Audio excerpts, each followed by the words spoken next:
Selamat pagi, salam sejahtera untuk Anda semua para siswa SMA Pius Tegal, kelas 10, kelas 11, dan 12.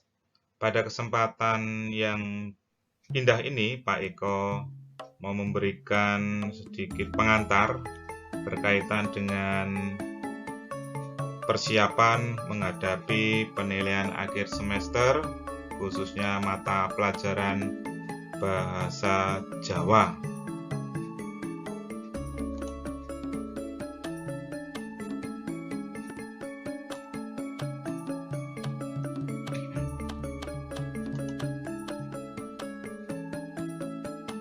Yang pertama untuk siswa kelas 10.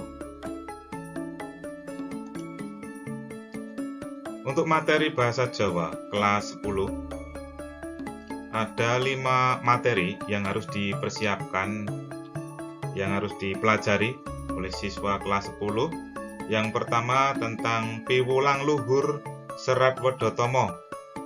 Ini ada materi tembang pupuh pangkur. Piwulang luhur itu adalah ajaran yang baik yang ada di dalam tembang pupuh pangkur. Ini materi ini sudah disampaikan, dibicarakan oleh Pak Eko pada awal kegiatan pembelajaran bahasa Jawa di awal semester.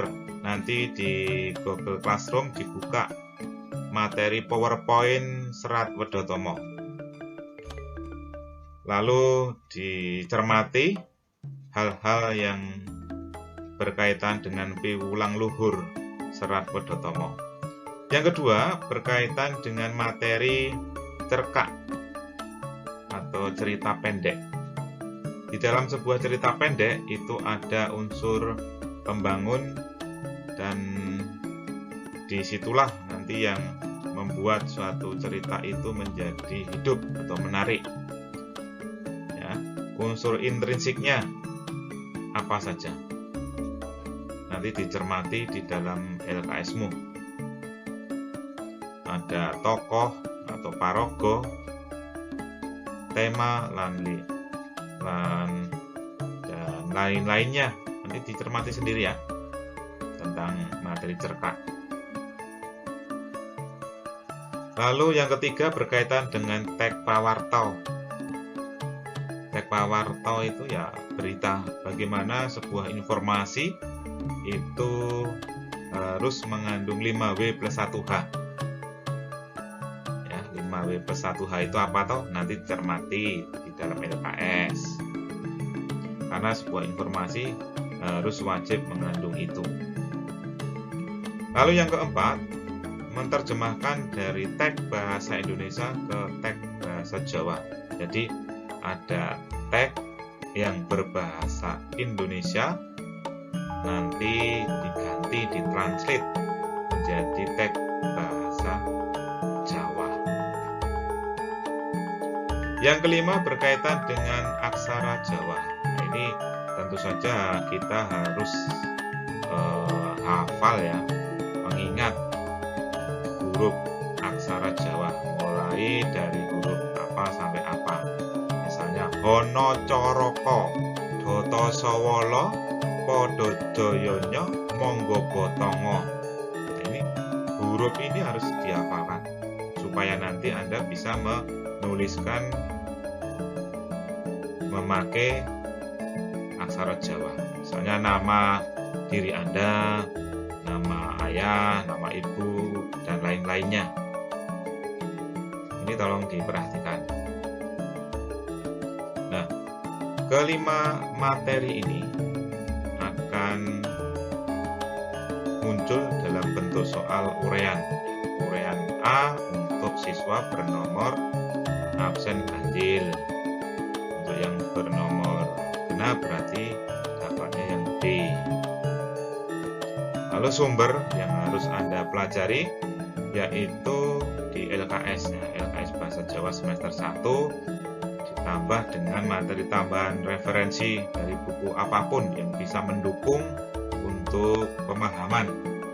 Misalnya buku teks Bahasa Jawa Rigel Bahasa Jawa kelas 10. Silahkan nanti Anda eksplorasi diri secara cermat, belajar secara mandiri ya. Ini untuk kelas 10. Untuk selanjutnya Pak Eko akan memberikan gambaran bagi siswa kelas 11.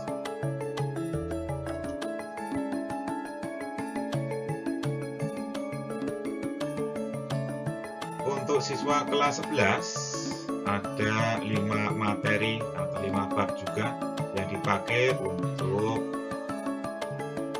ujian penilaian akhir semester.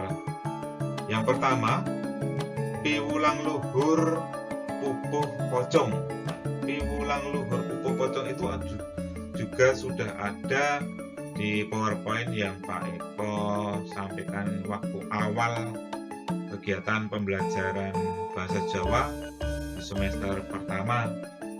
Nanti yang ada di classroom itu dibaca, dicermati kembali supaya nanti pemahamannya menjadi baik ya. Kalau ada pertanyaan berkaitan dengan materi ini bisa menjawab. Misalnya saya beri contoh ya, ada materi piwulang luhur sakjroning pupuh pocong, angkara gongeng anggo anggung gumulung gogojo ganiro triloko lekere kongsi yen den umbar ambabar dadi rubedo. Ini kalau tidak kita cermati, kalau tidak kita baca dari sumbernya, pasti tidak bisa menjawab. Maka PowerPoint yang sudah dipelajari bersama silakan dibuka kembali di classroom. Maksudnya piwulang luhur di sini nafsu angkara kang gedhe sakjroning diri kang kuat ngrupat tumeka ing telu jaman. Yen diajarke ngrembaka bakal dadi bebaya. Nah, ini maksudnya dari piwulang luhur ini. Nah, tentu saja nanti penjelasannya Anda menuliskan jawabannya memakai bahasa Jawa. Nah, tentu saja bahasa Jawa semampunya. Ya, semampunya. Pak Eko tidak akan menuntut kromo yang sangat halus, tidak. Nanti menyesuaikan dengan kemampuan Anda siswa kategori di Kota Tegal. Lalu yang kedua, penggalan novel atau cerkak. Nah, nanti di sini akan muncul materi berkaitan dengan cerita atau ya penggalan novel atau sebuah cerita pendek. Jadi pemahaman Anda yaitu berkaitan dengan penggalan atau cerkak dalam konteks novel, penggalan novel ataupun cerpen itu ada ya unsur pembangun sebuah cerita itu apa, unsur intrinsik dan ekstrinsik. Nanti dibuka kembali bukunya. Yang ketiga berkaitan dengan sesorah. Sesorah itu adalah pidato. Bagaimana Anda membuka sebuah pidato berbahasa Jawa? Salam pambuka dan purwoko atur. Nanti silahkan dipelajari di bukunya. Yang keempat berkaitan dengan tembung. Rerangkening upacara pengantenan. Jadi ada istilah-istilah atau kata-kata yang ada di dalam suatu upacara pernikahan secara Jawa. Nanti di buku dipelajari kembali ada apa saja. Yang kelima berkaitan dengan aksara Jawa. Nulis paragraf.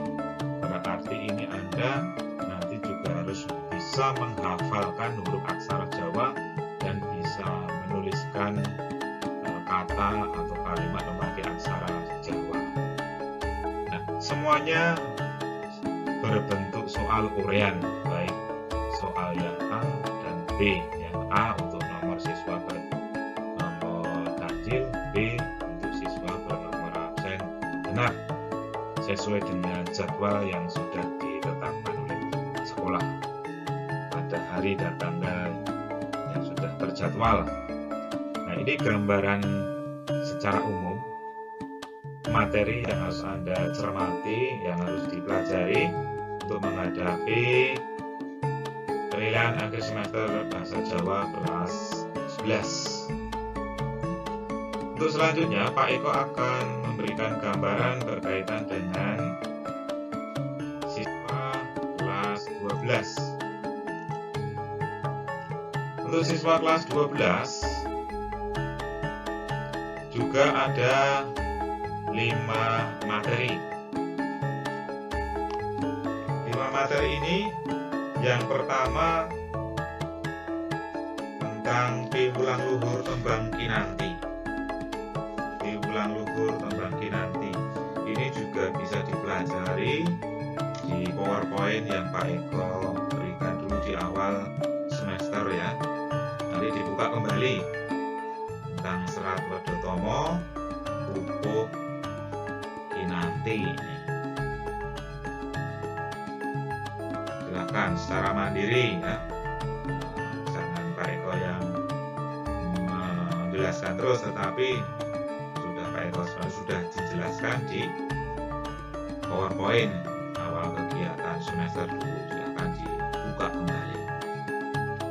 Yang kedua berkaitan dengan isi keguitan. Jadi ada puisi berbahasa Jawa, Anda harus bisa menafsirkan atau menemukan isi di sebuah puisi ini. Puisi itu ini nanti macam-macam, kita lihat saja nanti puisi yang keluar apa. Nah, yang penting Anda persiapan secara mandiri bagaimana caranya menemukan sebuah puisi yang berbahasa Jawa. Nanti dibaca kembali di buku. Nah, silakan secara mandiri. Lalu yang ketiga, tegese ukara. Tegese ukara. Tegese ukara itu ya artinya sebuah kalimat. Itu dalam konteks bahasa Jawa apa? Dibuka kembali nanti LKS-nya. Lalu yang keempat berkaitan dengan piranti gamelan. Nah, piranti gamelan atau alat-alat gamelan Jawa. Ini silakan nanti dipelajari lagi di bukunya. Nulis paragraf. Jadi berkaitan dengan alat gamelan yang sudah Anda dapatkan, nanti akan diminta Anda menulis sebuah paragraf. Nah, tentu saja dalam konteks bahasa Jawa. Lalu yang terakhir, yang kelima adalah aksara Jawa. Ini nulis aksara Jawa ya, ini di sini tertulis ukara. Nah, nulis ukara berarti menuliskan sebuah kalimat. Tapi di sini tidak hanya sebuah kalimat. Anda kelas 12 dan tentu saja lebih senior dibandingkan adik-adikmu kelas 10 dan kelas 11. Maka yang tentu saja porsinya lebih banyak dalam menulis aksara Jawa. Tetapi ya tidak terlalu banyak. Ini menyesuaikan kemampuanmu. Yang penting ya, paling tidak merasakan bagaimana menulis aksara Jawa. Nah, semua materi itu akan dikeluarkan, akan digunakan untuk mengukur Anda dalam bentuk soal urean. Untuk soal urean kategori A untuk siswa bernomor absen ganjil. Lalu yang nomor siswa bernomor absen genap ya B, sesuai dengan jadwal yang sudah ditetapkan oleh sekolah untuk PAS-nya. Nah, sumber materi Anda bisa menemukan di Google Classroom, buku atau LKS yang Anda miliki. Kelas 12 tentu saja harus lebih mandiri dibandingkan adik-adiknya. Saya kira cukup Pak Eko menjelaskan berkaitan dengan pengantar untuk menghadapi penilaian akhir semester khususnya bahasa Jawa. Silahkan Anda eksplorasi diri dalam belajar. Semoga Anda semuanya lancar dan sukses dalam menghadapi penilaian akhir semester khususnya mata pelajaran bahasa Jawa. Selamat belajar.